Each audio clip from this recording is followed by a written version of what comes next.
Hello friends, welcome to my channel. તો આજે આપણે બનાવીએ છીએ સ્ટ્રીટ સ્ટાઇલ રગડાપુરી. તો ચાલો જોઈએ. હવે આપણે પાણીપુરીનું પાણી બનાવવાનું સ્ટાર્ટ કરીએ. તો એના માટે આપણને જોશે 1 બાઉલ કોથમીર, એનાથી હાફ બાઉલ પુદીના, મરચી તીખાનુસાર, આપણને જેટલું તીખું જોઈએ એ પ્રમાણે મરચી લેવાની. પછી છે સંચર, શેકેલું જીરું પાવડર, પાણીપુરીનો મસાલો, લીંબુ અને અદરક. મિક્સર જારમાં આપણે કોથમીર, પુદીના, મરચી અને અદરક અને 1 લીંબુ નીચવી લેવાનું છે. આ ચારે વસ્તુને આપણે મિક્સરમાં ક્રશ કરી લઈશું. મિક્સરમાં આપણે આ ક્રશ કરી લીધું છે, એમાં આપણે 2 બરફ નાખી દઈશું, એટલે જેની હિસાબે પાણીનું કલર લીલું જ રહેશે. તો આપણે હવે એને ગાળી લઈશું.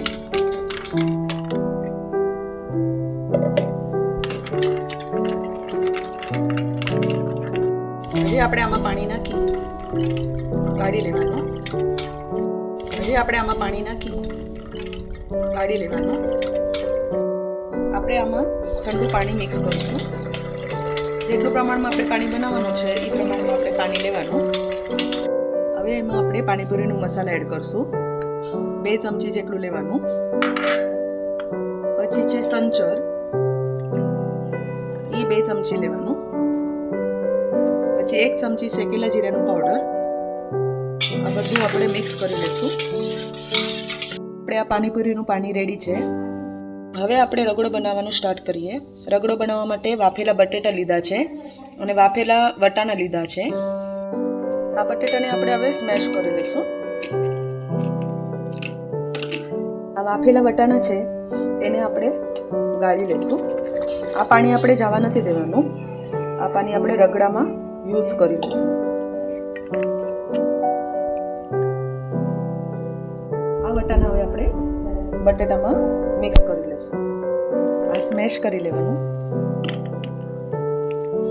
હવે આપણે આ વટાણા અને બટેટા મિક્સ થઈ ગયા છે, એમાં આપણે હવે મસાલા એડ કરીશું. 1 ચમચી લાલ મરચું પાવડર,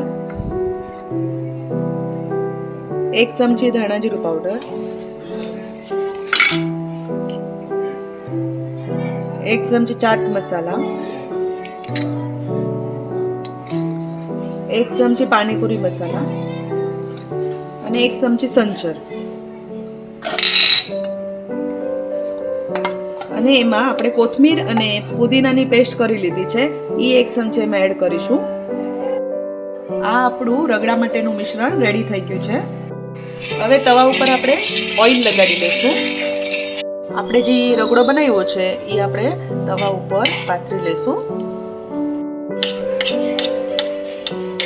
એવી રીતે રાઉન્ડ કરી લેવાનું, એટલે વચ્ચે આપણે પાણીપુરીનું પાણી અને જે વટાણા વાપતી વખતે જે પાણી વધ્યું હતું વટાણાની અંદર, એ પાણી આમાં વચ્ચે એડ કરીશું.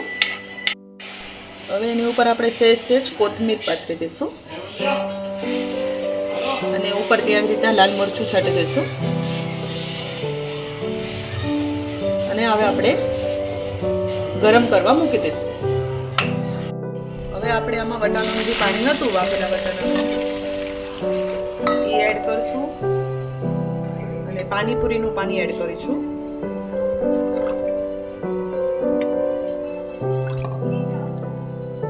પછી પાણી ગરમ થાય એટલે એમાં સહેજ રગડો આપણે એડ કરીશું. એની અંદર પાણીની અંદર આવી રીતે સહેજ રગડો લઈ ગરમી કરી લેવાનું.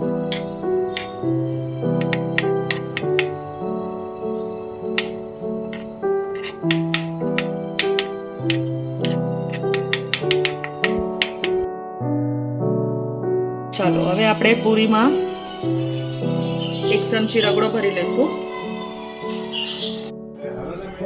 આમાં ડુંગળી એડ કરશું. પછી પાણીપુરીનું પાણી એડ કરશું. આ આપણે રગડાપુરી તૈયાર છે.